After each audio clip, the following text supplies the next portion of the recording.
A visit to many coastal areas in Accra reveals a massive pollution of water bodies and particularly the shores. Most parts of the Chemu Lagoon at Choco are inundated with plastic, solid and liquid waste generated from homes nearby.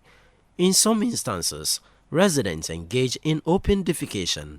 The insanitary state of the lagoon gravely affects the sea as the waste channels into it. The poor sanitation along the beach contributes to environmental pollution and the outbreak of diseases such as cholera, diarrhea, and other severe ailments leading to the loss of lives.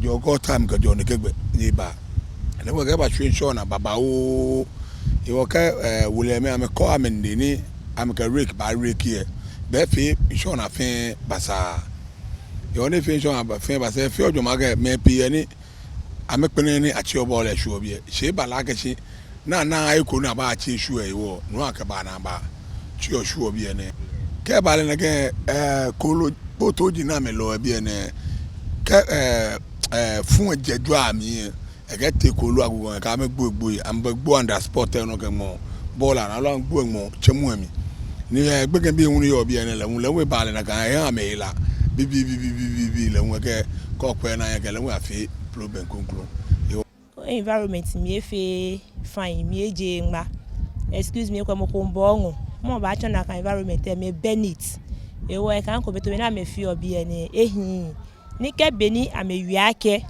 abahani me abarons no liake shineke gbomoni niko ochi ehwe ne ba mobu ekun e ma e ba hin ba wa malaria ye je malaria unpe we ke ko ni taflache ahoni shi mlu eni keke etwapo ke ba he lasan ni o mu ke wo mi o ba ta shino na no akutwe mi fe njefu fe helani e ko je malaria pe ba han bo ke hela koko jin ne ku e ole se ko ba yen no na ko ewo jamche bo lo na hechele ko te hela chamu muwe na lo ba na ke onike na agba si e ko hun no jomo ba no ake ne ke ni bi ne ni cause ne ke problems ne ha abu onani.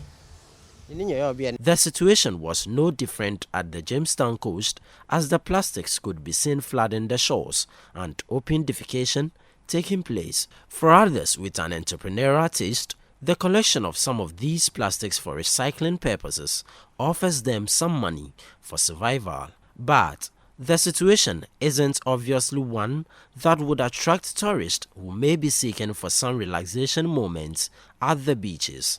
In an interaction with Citi News, the Chief Executive Officer of the Coastal Development Authority, Jerry Ahmed Saib, outlined plans to address the situation with the Clean Beach campaign. We have what we call the decimal trappings.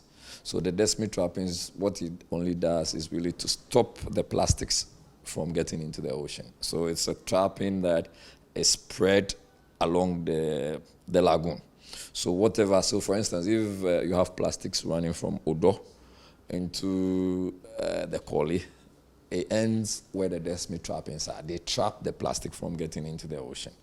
And I think that is a finer and a better way of doing it. It's a departure from the usual just sweeping and leaving. These plastics, when they are trapped, the essence or the intention really is to lift them and have them recycled. So we're also currently working with Kantanka.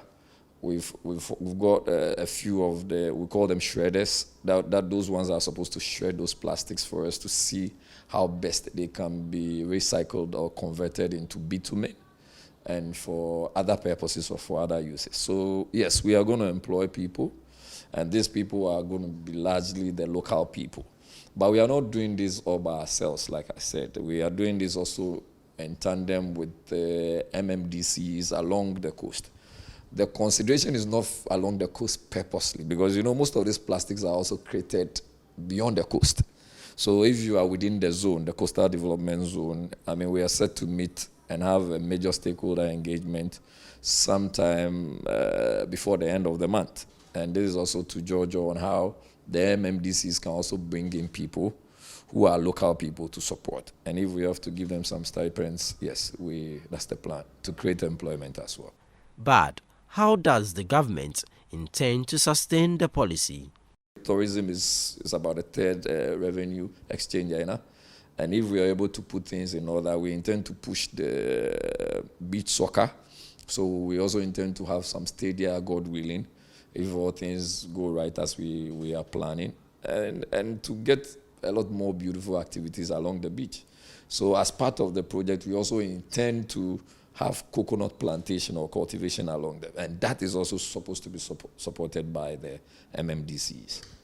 We educate the people and we enforce the laws. That should bring a lot of sustainability matters there. I mean, if you're sure that Aquile gets to the seaside, the beach, and she litters, and there is someone who gets to arrest her, and she's sent to the court and prosecuted, and you always come and see someone, you see Obechabi cleaning the beach every morning, all right? And people come there to have all kinds of entertainment. They would all be more like, they would more or less serve as a neighborhood watch scheme.